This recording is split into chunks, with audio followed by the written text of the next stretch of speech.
Oh god, I gotta talk about Tenet. I'm not saying that because I hate it, but because now I have to talk about the plot. Like, you think Nolan's plots get complex, you ain't seen shit. Alright, I'm gonna try and simplify it as much as I can. Our nameless protagonist, played by John David Washington, is a CIA agent recruited by an organization called Tenet. Tenet's thing is that they can reverse time, and now protagonist has to master this to stop a Russian oligarch from getting this technology to, I guess, cause World War III. This movie is very confusing, or maybe it's not. Both times I've watched this, I kind of drift in and out for a lot of the first half because the characters are just not very interesting, and a lot of the actors do that very monotone voice. It has a great cast. Besides Washington, you got Robert Pattinson, Michael Caine, Kenneth Branagh, Elizabeth Debicki, and don't get me wrong, it's not all monotone, but I still don't really care much about these characters. They are very thin.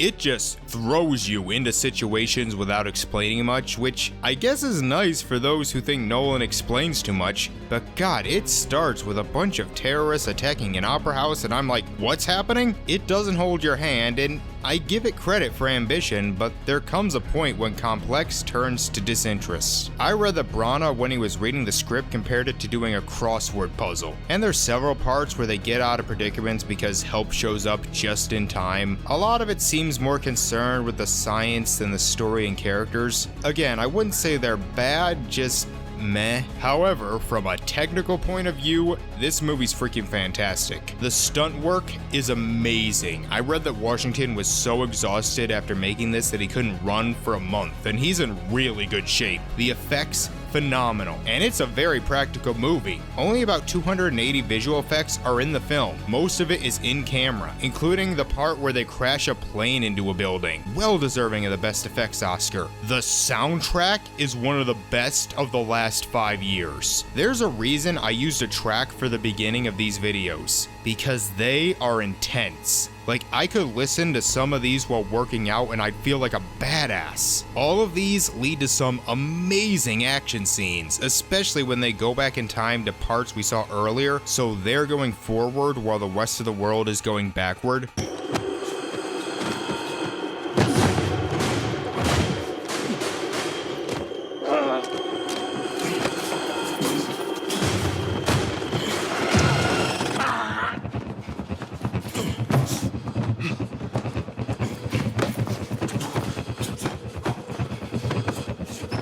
The editing is great, and I know a lot of people had a negative reaction to the sound mixing, but personally, I kinda liked it. It didn't distract me and it made it sound unique. So basically, when it has an action scene, it's amazing. But then it goes back to talking, and they're not bad, just kinda dull. And it's a long movie. This is certainly a movie that would have been amazing to see in theaters, especially IMAX, but I couldn't. Yeah, let's talk about that. This was originally supposed to be released in July 2020, but then COVID happened, and they insisted this not get a straight to HBO Max release, which I agree with, but then they decided to release it in September 2020. Sure, cases were at a low point, but vaccines were still months away and we were about to hit a major uptick. I really considered going to see this in theaters, but then I remember that if my Twitter mutuals found out, they would yell at me. So releasing it in theaters ended up backfiring, as they would only make about $360 million on a $200 million budget.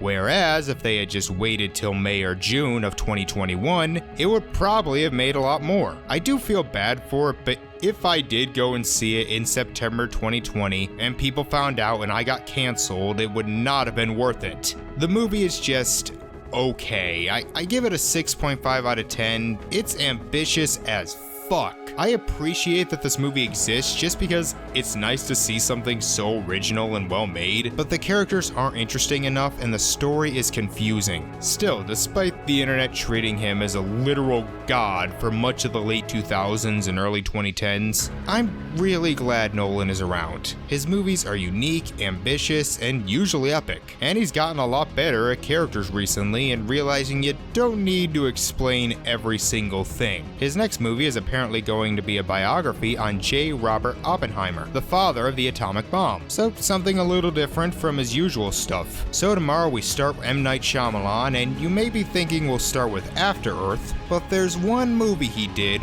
very early on in his career that I wasn't able to talk about last time because it wasn't available, but now it is. See you tomorrow.